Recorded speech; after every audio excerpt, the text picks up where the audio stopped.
Turkey Can't Ever Get the F-35 Fighter. By Michael Rubin on National Security Journal. Are Joe Biden and Blinken reviving Turkey's F-35 deal? Leave it to the White House and State Department to prioritize wishful thinking over strategic reality. After multiple warnings to Turkey not to purchase Russia's S-400 anti-aircraft system, the United States removed Turkey from its next-generation F-35 Joint Strike Fighter program. At issue was not just a commercial contract, but rather the integrity of NATO systems. Integrating the S-400 into Turkey's air defense would make NATO operations vulnerable. Even if Turkey firewalled the S-400, the system could still threaten the United States by allowing Turks or hostile powers to practice tracking the American stealth aircraft.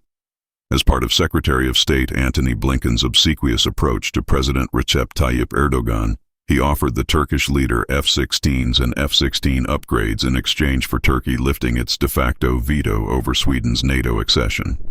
The White House's call to congressional leaders to urge passage of the F-16 deal was shameful, given that Turkey had failed to adhere to its commitment to return the F-35 schematics to the United States. F-35 reboot for Turkey. The apparent movement to resurrect the F-35 deal, reported by the Turkish newspaper Cumhuriyet, is bizarre for three additional reasons. First, Turkey makes no secret of its desire to build its own indigenous weapons industry and does not hesitate to reverse engineer the technology the United States provides it. Erdogan's son-in-law is Turkey's top arms magnate. The unofficial Turkey lobby that populates the State Department and permeates Washington think tanks may downplay Turkey's behavior, but reality is reality. Second, while Turkey agreed to use its F-16s only for NATO purposes and cease its overflights of Greece, as soon as the F-16 sale was final, Erdogan upped his aggression.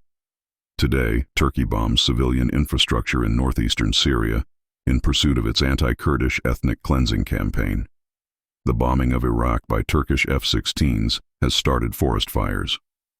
On August 23rd, a Turkish drone killed 2 journalists in Iraqi Kurdistan, just outside the city of Suleimani. Most recently, Turkish vessels have interfered with an Italian ship laying a cable for a European Union-funded program to link the energy grids of Cyprus and Crete.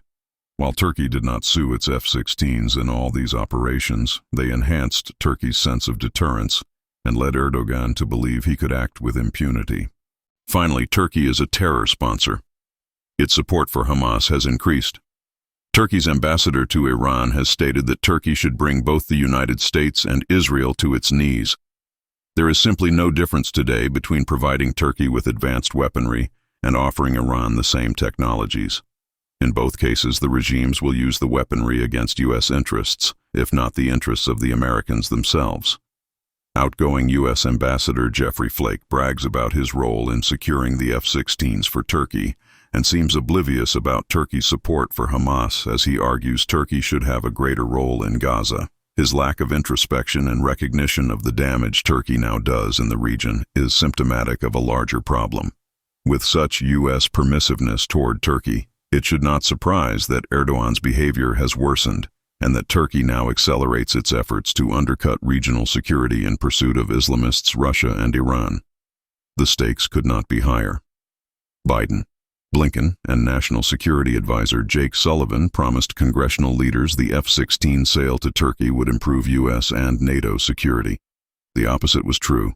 Rather than acknowledge their mistake, today Turkey may be on the verge of acquiring even more advanced weaponry. In this partisan era, both Democratic and Republican senators have one thing in common. Each hates being lied to and played for fools by the White House and, in Sullivan's case, unconfirmed advisors with unbridled power against the backdrop of Biden's decline. Congress must call the White House and State Department and make clear there can be no F-35s for Turkey, no matter how much money Turks and their Azerbaijani vassals spread around Washington's PR and lobby firms, universities, and think tanks. Michael Rubin is a senior fellow at the American Enterprise Institute, where he specializes in Iran, Turkey, and the broader Middle East. A former Pentagon official, Dr. Rubin has lived in post-revolution Iran, Yemen, and both pre- and post-war Iraq. He also spent time with the Taliban before 9/11. For more than a decade, he taught classes at sea about the Horn of Africa and Middle East conflicts, culture, and terrorism, to deployed U.S. Navy and Marine units. Dr. Rubin is the author, co-author, and co-editor of several books exploring diplomacy, Iranian history, Arab culture, Kurdish studies, and Shiite politics, including 7 Pillars, What Really Causes Instability in the Middle East. AEI Press, 2019. Kurdistan Rising, AEI Press, 2016. Dancing with the Devil, The Perils of Engaging Rogue Regimes, Encounter Books, 2014. And Eternal Iran, Continuity and Chaos, Palgrave, 2005.